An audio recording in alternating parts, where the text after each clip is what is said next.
Hi everyone, welcome back to another episode of AgogeTV with me, your host Phil Leonard. And I'm your host, Josh Summersgill. On today's podcast, we are flying solo, and we're going to answer some questions that we've and questions and current topics within the CrossFit community, and basically just chat shit and enjoy ourselves, because we were short of a guest today. So basically, on today's docket, we're looking at giving our members an update on what we're currently going on at the gym. So we're currently in the process of refurbishing the gym. We'll have a quick chat about that. We're going to talk about the CrossFit Games going ahead and what's going on in the wonderful world of elite fitness. And then we're going to also cover some of the books, because we always like to give book recommendations that we feel have made us a better coach. So I'm going to try and personally think of a book that's not training related. So like, I'm not. Okay. I like, because you could go, oh yeah, Super training. Yeah, like, oh yeah, I got better. Anything wrote by Mel Sif. I got better at coaching because I read Becoming a Supple Leopard, which is behind my head. Do you know what I mean? Like, I've not actually got any of my coaching books here. They're all at my grandma's, and as we're currently in lockdown, I can't get access to them. So I'm gonna have to think about that one. I'll give you. Well, yeah, there we go. So you can use one of the books that's actually in front of you. Like, I don't know. There's loads. There's loads. We'll get into that later. I'm looking at my bookshelf over my shoulder, like, what am I going to go with? So first things first, gym update. I'll start off with that one. So basically, for the gym update, we are currently in the process of refurbishing the gym, as best we can with the money that we've got and the time that we've got, basically, which has involved repainting all the walls, painting in new wall ball targets, which is a massive dick-ache, by the way. I didn't realise how shit that was. The main reason is because it's gone white paint, grey paint, black paint, as opposed to black paint, grey paint, white paint. We couldn't. Phil found out yesterday when he was covered in what looked like tar. Well, we couldn't get all the grey paint and we couldn't get all the black paint, so we was like, right, as per anything else we do, ready, shoot, aim, and we was like, fuck it, let's start and get going. And now we've realised that we're going to have to repaint some of the white paint, but never mind. We live and learn. Yeah. What else are we doing? We're respraying all the rigs. We're respraying any equipment that can be resprayed. We're giving everything a good clean. I'm going to get Jordan to refresh all the barbells. He doesn't know it yet, so hopefully he listens to this podcast and finds out. He's an handy lad, Jordan. We're also getting rid of all the wooden racking. So obviously all the wall balls, the dumbbell racks, they're getting replaced by obviously metal racks, which are going to look a lot crisper. Minging spider corner's gone. All those god awful whiteboard pens that have been accumulated over 4 years. Did you just bin those whiteboard pens? Yeah.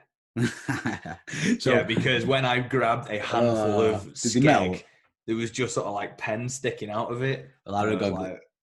So for anybody that's not a member of the gym, we basically had a little corner of racking that held our dumbbells and our kettlebells that was right underneath the whiteboard, and every time you missed putting the pen in the whiteboard, a pen would fall into. Phil thinks he's Michael fucking Jordan. He'd try and throw the pen from across the room, and he'd always miss, and it'd end up in this minging corner. Do you know what? Right, there was one time that it bounced back out of the hole from the opposite side of the gym. So this hole is literally, it's a cup size hole, and I used to try and throw it from the exit to see if I could get it in, which is like, I don't know, how big's the gym?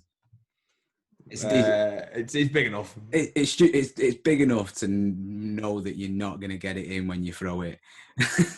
But one time it went in and bounced back out, and there was nobody there to see it. So anyways, pens live down there with Aragog and other mythical creatures that could eat you.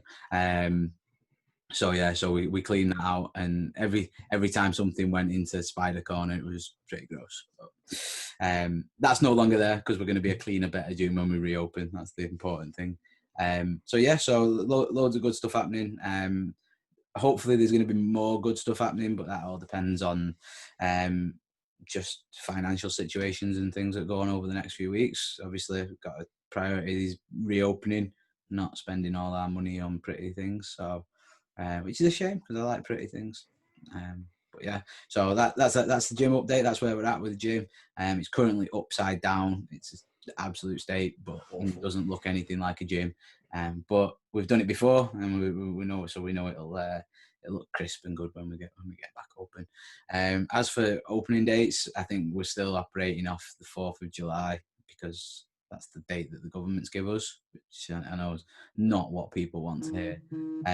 But we do know that Ollie Mansbridge is the UK affiliate liaison for CrossFit, and he's behind and working closely with CrossFit to start doing a campaign basically to prove that we can operate more safely and more effectively than, say, a global gym like Pure Gym, David Lloyd, and that we shouldn't be banded in the same category.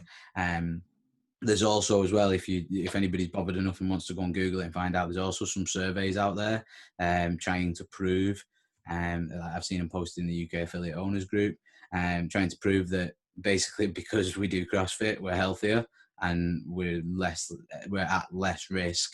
You are immune. Yeah. Well, so I've had it. Yeah. Sound. and that's the point. So I don't want to butcher the statement, so don't quote me on it, but I think it was 0.01% of the people surveyed that do CrossFit have been admitted to the ICU. So basically means nobody's gone into intensive care who has had it and done CrossFit, and only 4% of people who had it showed symptoms. It's very minimal. Yeah, so there's a good. There'll be outliers, but it is very minimal. Yeah. Like you can't say that it's 100% safe, but like neither's using a condom. So I take that 1% risk. That's this. You don't get any, do you, China kid? I don't use it. Well, this podcast's never getting posted.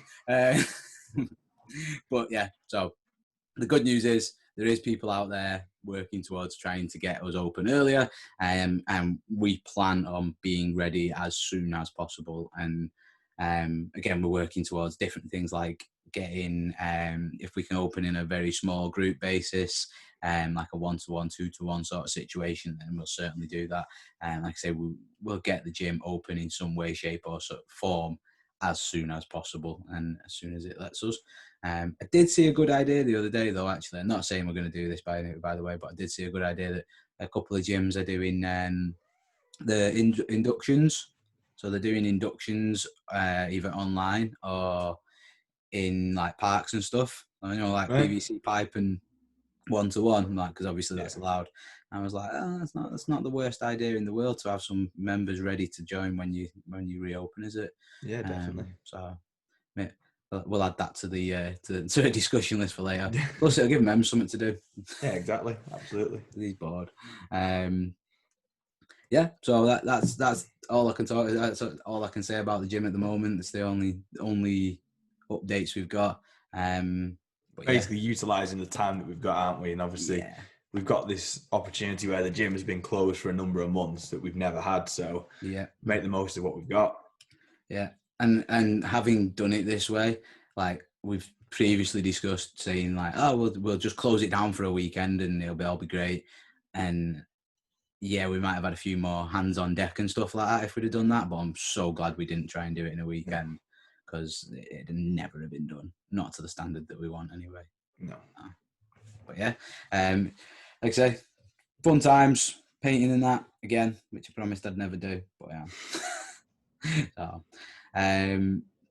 So yeah, so next up, CrossFit Games is going ahead in Aromas, California. So where do you start with this? Right. So obviously, first things first, we're in the UK and people should know that our rules are different. So the rules that they're operating on over there are different by state, for those of you that don't know that.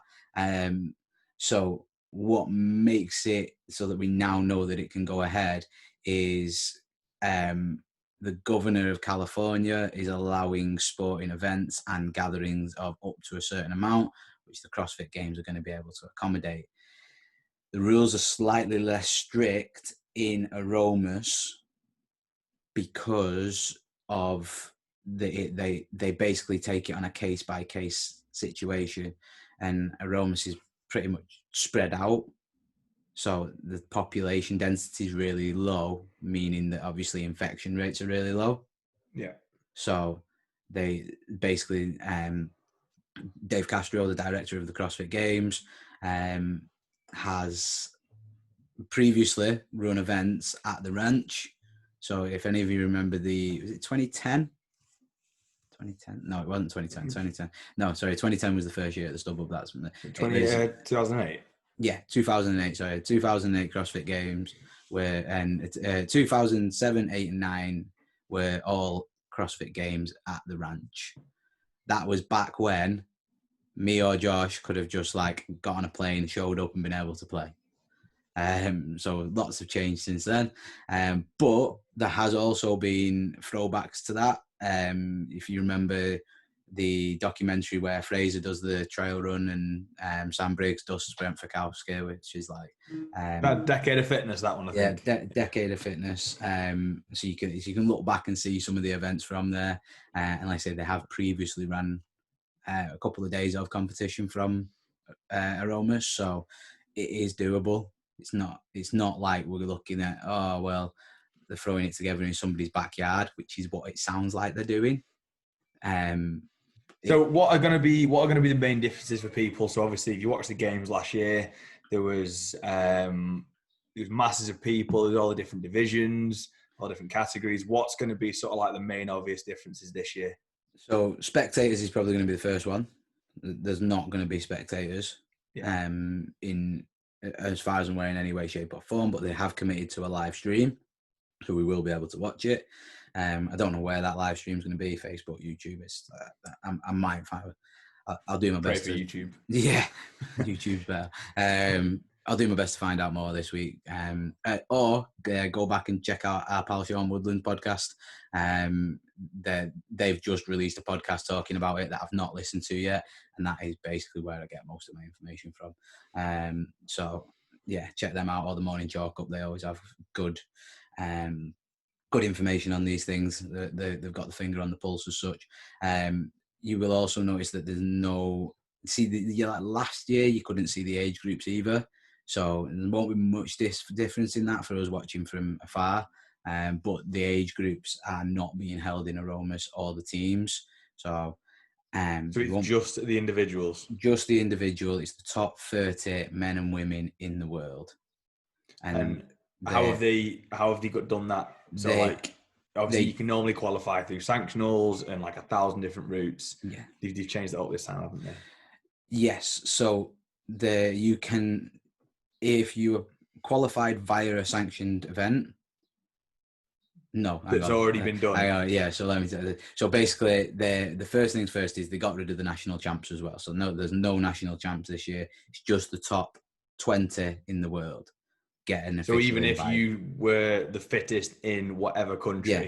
So if you were the fittest in Azerbaijan or something like that, then you ain't going. Sorry, mate. Yeah. You probably wasn't good enough anyway. What if this guy's a beast now? He's going to come on the podcast and be like, "Hey, fuck you." But yeah, so the goal for the CrossFit Games is always to find the fittest person on earth. Yeah, they didn't help with that process. That was more just what they call a celebration of fitness, and spreading the word. Yeah, and a celebration of CrossFit, getting all those people out there on the big stage for that sort of like moment in the sun as such. But it was, which is awesome for what that is.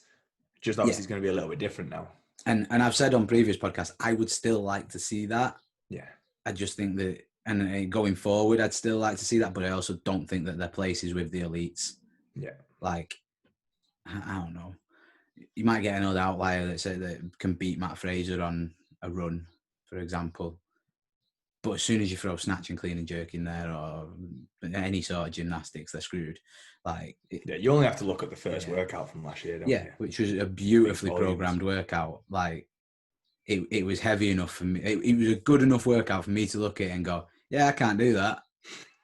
Do you know what I mean? And be like, okay, but I could look at the workout and see the stimulus behind it and how it was going to find the best. And I think I remember listening to something with Dave Castro where he actually initially, when he was programming it for the games before the national champs, he had the weight on the barbell as 225, so 102. Most people couldn't snatch the 80 kilogram barbell, so shit. Yeah, it's pretty cool. But yeah, so national champs are gone, which means that example being Zach George. We should probably try and get on the podcast because I've asked him. All right, okay, he's a pretty cool dude. He's huge. Zach George isn't going. Sorry, Zach, but you're not good enough.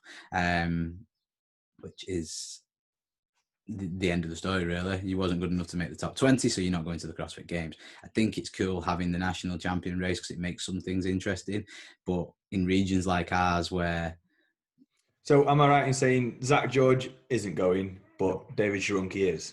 So yeah, so that's where it gets a bit confusing because basically there was the 10 sanctioned events, and if you qualified via a sanctioned event... That's already happened, you can still go to the CrossFit Games. However, the people who got the invites from those sanctioned events may no longer have got those invites. So the example being from Strength in Depth that most people will be somewhat familiar with, Kelsey Keel got the invite from the women's event in 5th place because all of the people above her were either in the top 20 or already a national champion.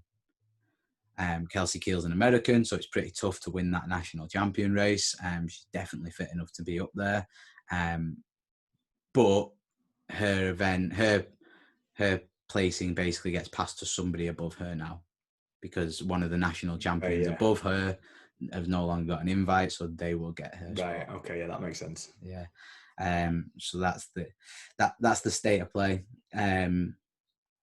And to be honest, I like it. I prefer to see the top 20 go head to head, and like I say, I think the national champions should get their own stage. Yeah, and absolutely, like no disrespect to anybody else. Like if you used to watch the games last year, obviously once, or not all the cuts as such, but once they started cutting down the field, it got a lot more competitive, didn't it? Yeah, do you know what I mean? It's like the main viewed events are always like the final heat when you've got like the top 10 or top 20 guys and girls. So I think if you've got a total weekend competition of multiple days of those 40 to 60 athletes, I think you're going to have a definitely a good watch. Yeah, and like what I'd like to see is like they've implemented the cuts now. I think it'd be that I don't think that they won't cut people this year because it's not CrossFit aren't like that. Like even if they've done something that pisses everybody off, they're still going to keep pissing people off. It doesn't like head office like I just imagine, and again I'd love to speak to him, but I just imagine Greg Glassman sat behind his desk at the head office going, "Fuck you," to everything.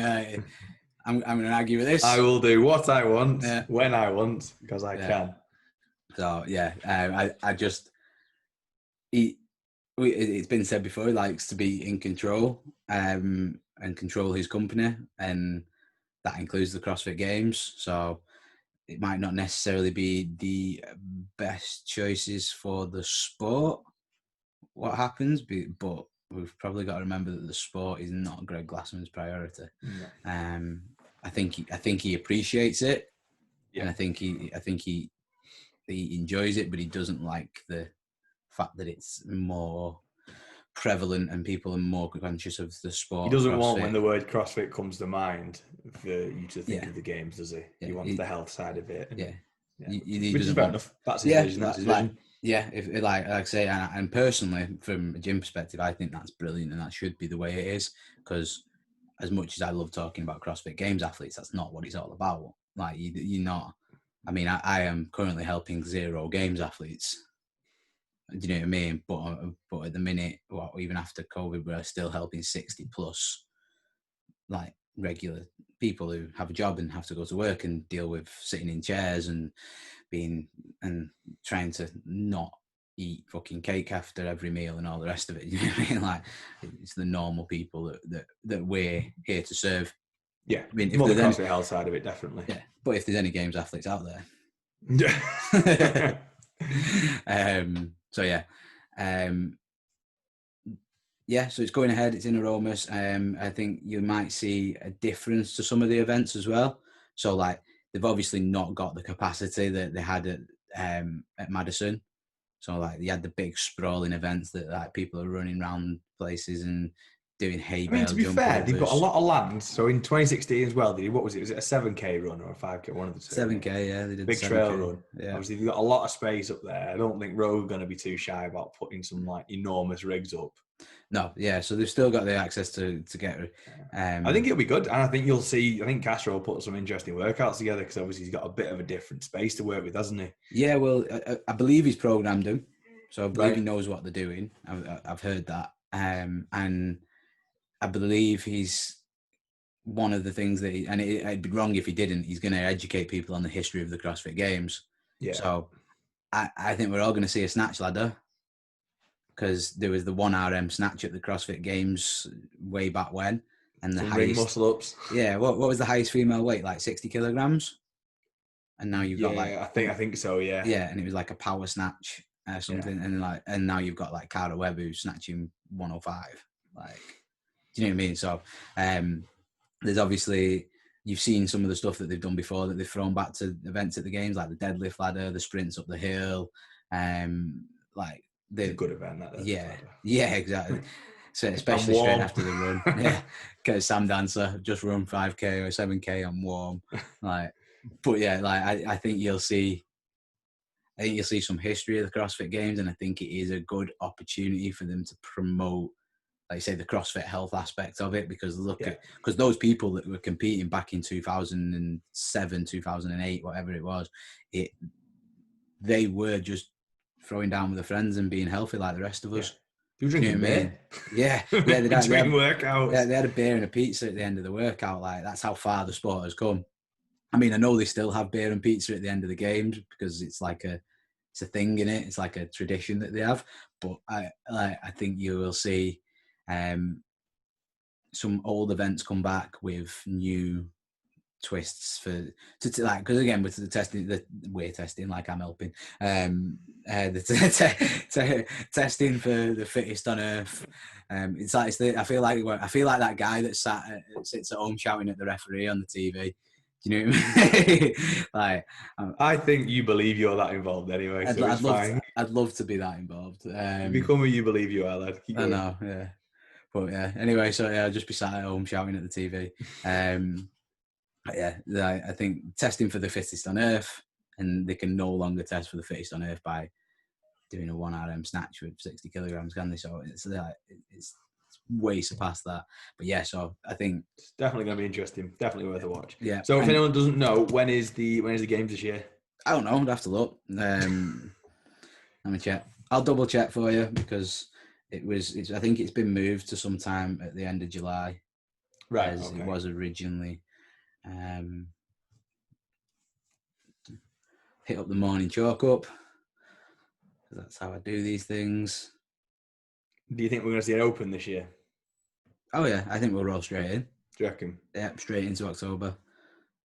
You got to remember as well, they got to make money. Yeah. And it's relatively inexpensive for them to run the open.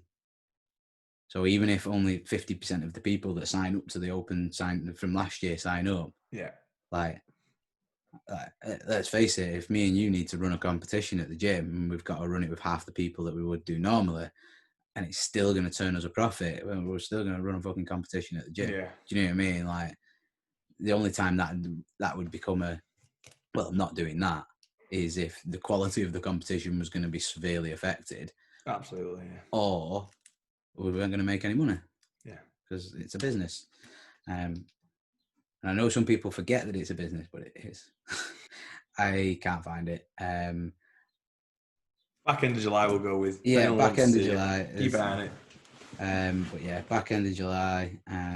Morning chalk up, you let me down. I'm gonna call him out. Yeah, I'll post it somewhere anyway. I've seen it. I can't remember. So yeah, CrossFit Games. Awesome. So it is going ahead. And the one thing that everyone else does need to look out for is there is no team event at the CrossFit Games, but there is Rich Fronin's team event, which looks fucking amazing. They've announced all the stuff that's coming up. They're The doing pairs one. No, it's a team It's a before. team. Yeah.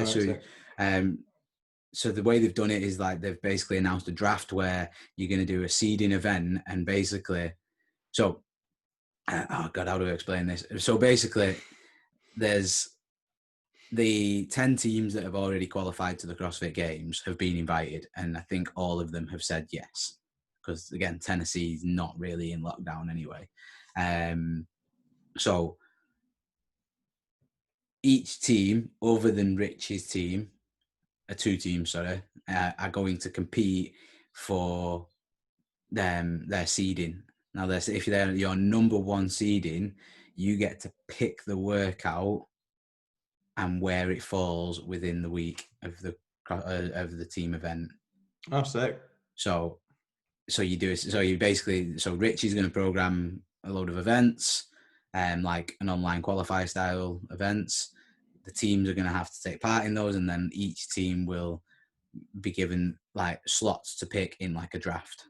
So you say, okay, we pick first. Okay, I want the, I don't know, muscle up biathlon. I don't know why they do that, but I want the muscle up biathlon as the last workout. Yeah. Or I want it as the first workout because I need some fucking points.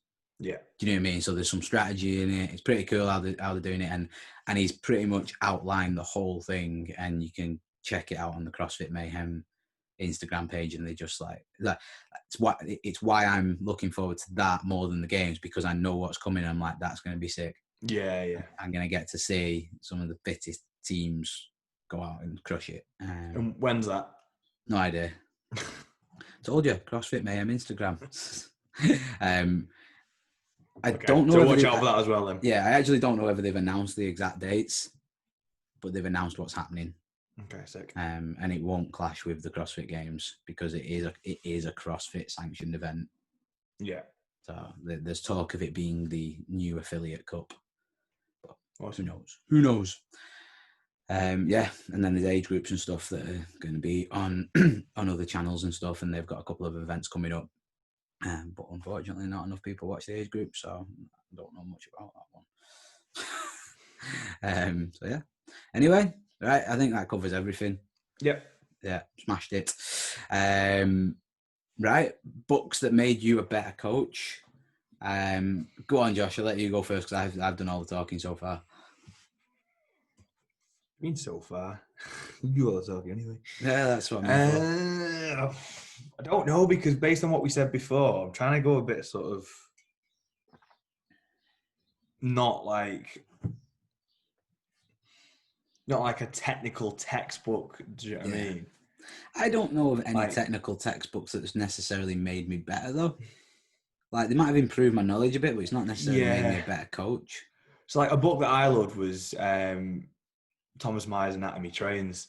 Yeah. Like that is like epic. It's very heavy. Do you know what I mean? But like, has it made me a better coach?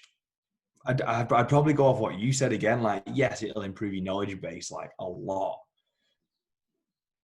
Yeah, but again, are we talking technical coaching, or are we talking the people skill side of coaching? Yeah, like you say, you could probably grab a textbook. Like, so an example, I think it's behind my head. The Quinn Hennick's movement assessments for weightlifting. Great book, technically quite tough to get through. Lots of pretty pictures though, which made it easier. And definitely helped improve how I would assess an athlete. Yeah. And how I look at movement and specificity for sport. But it improved that. I wouldn't say, oh, you know what, I read that book and I was like, oh my God, something I've improved. Do you know what I mean? I've got better because I now know this. In all fairness, probably one of the best, it's not really a book, but it's a course that actually improved my coaching and made me better at asking questions and seeing things from everybody's point of view kind of thing is would be the Precision Nutrition Level 1. Yeah. The book, the biggest book that you can see behind my head, it's a tomb, and 50% of it is about coaching. Yeah. Like so like whole nutrition coaching is like, yeah, there's 50% of it is physiology and knowing your nutrients and all the rest of it. But again, I never talk to people about that stuff. I talk to them about habits and actually what the life looks like. So yeah, so like, and again, I feel like I read that and was like, yeah, I'm now a better coach. But that was part of a full course. It wasn't really like, you know. You got one? I think, yeah. So I think if you went down the path of like sort of, let's say you're coaching someone on like a one-to-one basis, and they're trying to learn something, like it might be, I don't know, a new movement or something, and they just, for love nor money, can't get it, and it's taking like, you know, longer than they thought it would.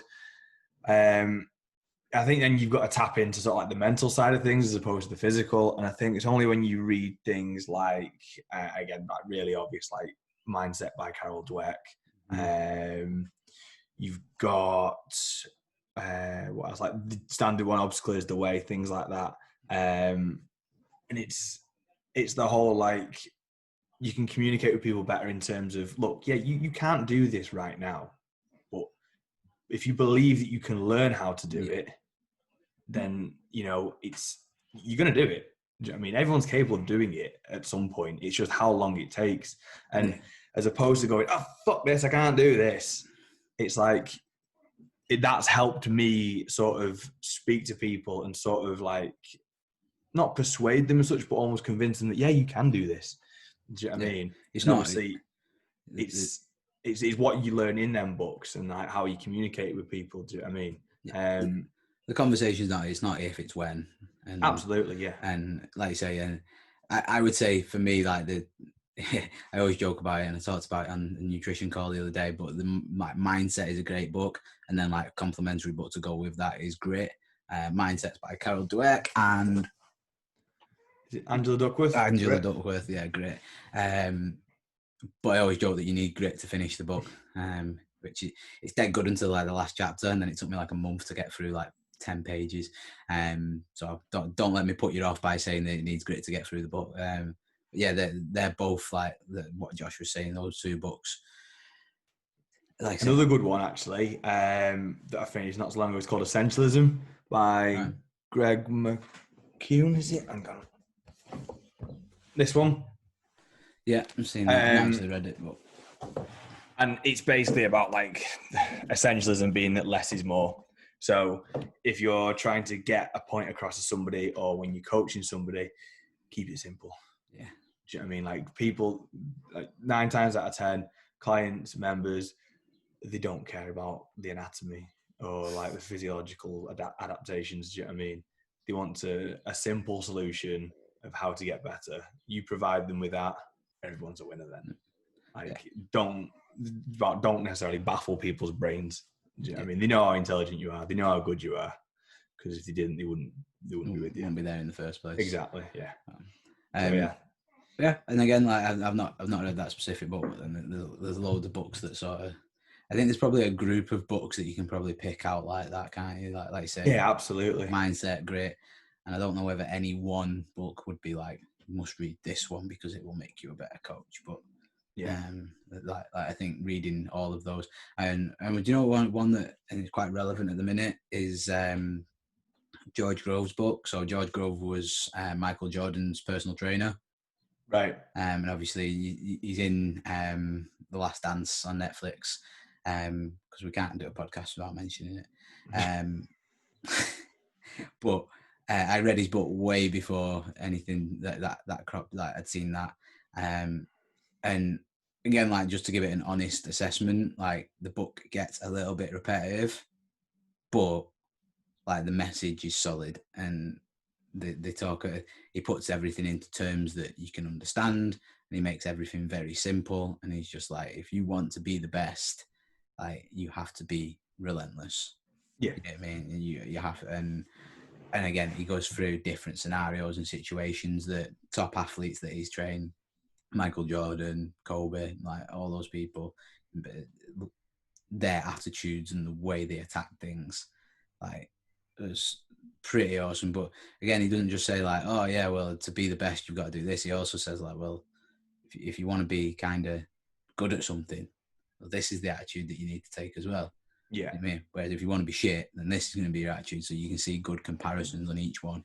And I think each chapter ends with he has cleaners. He has I can't remember off the top of my head. It's a long time since I've read it, but he talks about each sort of mindset that you can have and how they would approach each situation. Yeah. And those bits of each part of the book are very short. So it's like this is how a cleaner like approaches something. This is how I can't remember what he calls him. Calls him something else. Like he calls people who are I don't want to say weak-minded, but like not your typical Michael Jordans and stuff like that. Yeah. And that's a really good book, especially for people trying to improve the mindset. Tell you what, actually, you know what I'm going to do? I'm going to have a audiobooks as well, because I know we've like. Have you got any? You don't really listen to audiobooks. Not really. No, I mean, another good book that I've just spotted on my shelf is Start With Why by Simon Sinek. And actually, the first audiobook I ever got. Is it? Yeah. And it's just like, oh yeah. Why are people doing what they're doing? Do you know what I mean? There's a reason behind everything. Do you know what I mean? Like, if someone is doing something at the gym, they are doing it for a reason, and everybody's reason is different. And I mean, I think that in terms of coaching is a massive thing. You can't blanket coach. Every person in that room is there for a different reason. They might not necessarily know why they're there, and they might not be there for the reason they think they're there. Yeah. Like I didn't show up to the gym day one to be fit, healthy, and lead a community and blah, blah, blah, blah. You know what I mean? I showed up because I was fat and I wanted to see like my abs. You know what I mean? Like my reason why changes, but it's also like it's not generally your real, like the superficial reason probably isn't your real reason. Yeah. You know what I mean? So and I think that book helps people dig down into and to be fair, there's a section in Jason Khalipa's AMRAP mentality that is basically an abbreviated version of Start With Why. Right. Yeah, and he says that he's like, know why you're doing something. Yeah, definitely. And not just like, oh, I'm doing it because I want to be healthy.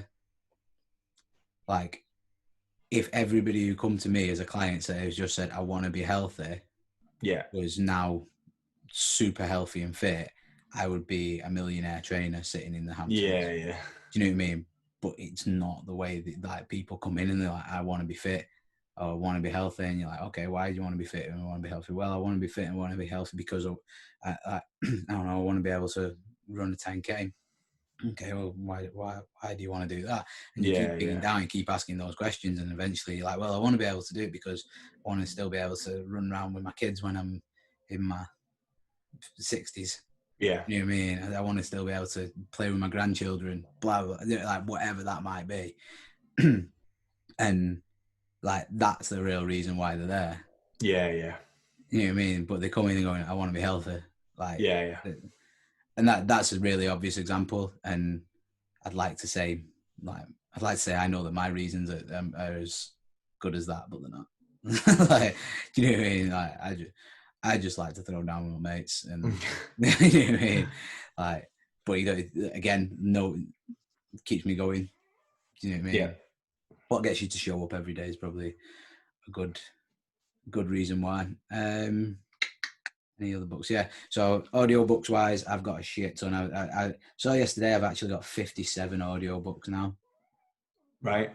It's a lot of listening. I've not listened to all of them. I've got 3. Audible like that. Yeah. It just shows how long I've been on Audible, really, doesn't it? Yeah. Conscious Coaching, Brett Bartholomew, didn't necessarily change the way I coach, but highlighted the different ways that people think and sort of the different ways you can communicate with people. How are any of you communicating with community? No, you can't speak. So yeah, that is a great. That probably up there as well. Yeah, and I was just going to say actually, and just other books, not necessarily changes the way I coach, but something that probably changed my thought process a little bit would be the Phil Knight book, The Shoe Dog. Everyone should read it. Go read it now. Right, should we wrap it up? It's 40 minutes. Right, cool. Yeah, so we're going to do a few more of these podcasts. So if you enjoyed them, keep your eye out for them. We've not named them yet because, we pull as we do. We'll figure it out later. And on the next solo podcast, we're going to talk about what we do with new clients when they start out with us and advice for new people to CrossFit. What we think they should do, so that you can sort of share it with your friends and tell them. That'll be a good one. That'll be a good one. There'll be some good insights in that. Yeah. Don't be a dick. That's the. Do you think I know they were going to go over that now, but do you think everybody starts CrossFit and they're just a dick a little bit? If you're a red-blooded male, yes. I was. I know I started CrossFit, and I would have hated to coach me. Nobody likes getting their ass kicked by like a 50-odd-year-old woman who's actually a superhero in disguise. No, yeah. And you're on your knees and you're coughing up bloody mucus and blood because your lungs have collapsed. Because you still think that you can go out and every absolutely and play out with everybody else, and then that's it. Go up to the gym and just get your ass handed to you on a regular basis. Yeah. Okay. So yeah, like I say, we're going to do another one of these in the coming weeks. So keep your eye out for him, and we'll come up with a fun name for him. Cramp. So for anyone watching, I just got cramp, and it really hurt. So I jumped across my screen. Right, guys, again, thank you very much for listening. A couple of things that if you're interested, you want to check out our website, and there is a hand balancing program written by Josh himself, with all the movement demos, everything's on there. And in the coming weeks, you should be able to see the running program as well. Check it out. And obviously, this is probably a good time to mention you can also complete a form on our website if you want to be coached by me or Josh. Then fill out the form, and one of us will get back to you, depending on who you obviously want to coach you. And we will discuss your goals. And again, you'll probably find out a little bit more about that on the next podcast. Teasers and that. We're getting good at this, lad. Right, guys. Yeah. Thanks for listening. Like, share, review. Peace.